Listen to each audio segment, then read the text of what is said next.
Thank you, thank you. Oh man, that's great. Okay, settle down everybody. Welcome to the Ballistic Report. I am your talented host, Ike Moore, and this is the show where we break down pop culture. And you know what? This is one of those weeks where my energy is just boiling. I just got a lot to get off my chest, both good and bad. So without further ado, let's get started, shall we? Ah, don't I love these two guys. Now, late last year, it was announced that Toy Story 4 was in the works. Now, when that news was released, I said, okay. I know a lot of people were like, oh, this is wrong, this is wrong, they finished the trilogy. But I always said, look, if they want to continue the story, they have the power to do that. You know, it made a lot of money, and I feel like, you know, as long as they keep the essence of what the characters are, I won't have a problem with it. So new details have emerged. Director John Lasseter has announced that the fourth installment will focus on the relationship between Woody and Bo Peep. Now, true fans of Toy Story know that these two had somewhat of a romantic relationship in the first two movies. The third one, Bo Peep mysteriously vanished and it was never addressed where she went. So if this goes the way it's supposed to be going, we could get either a continuation of that concept or more of a prequel detailing how the two met. Let me tell you something, I am excited about it. Look, even if it doesn't do well and it doesn't, you know, capture the essence, I still have the first three movies to look back on. So it's a win-win for me. Well, if it isn't our idiot friend BET. Now, last time I talked about these people, they did their award show, the BET Awards, and I gave it a very good review. I was entertained, and I always said that when it comes to their award show, they always deliver. Unfortunately, I cannot say the same about their programming.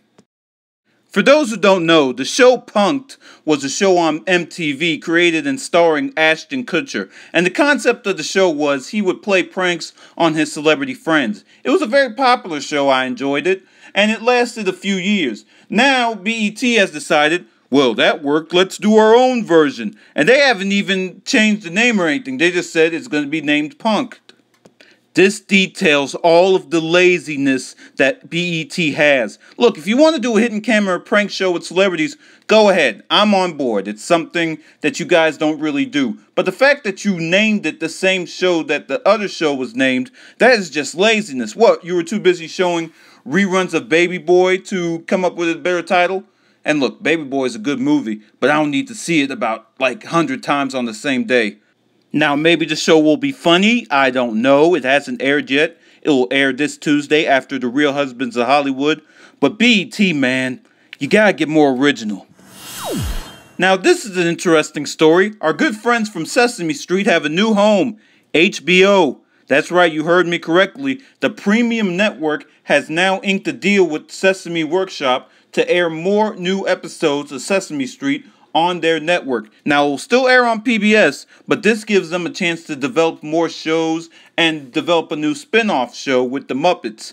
Now, this is an interesting deal. I mean, I'll leave the link of the news story in the description box that gives you more information, but Bert and Ernie, you know, you're on HBO now. If you want to get anything off your chest, if there's anything that you two want to announce to the world, this is the network to do it.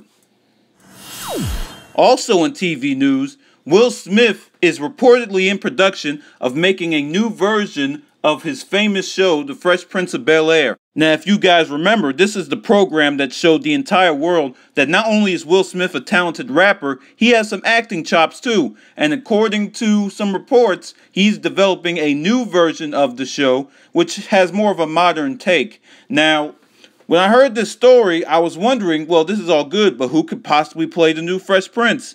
And then Jaden Smith came to mind.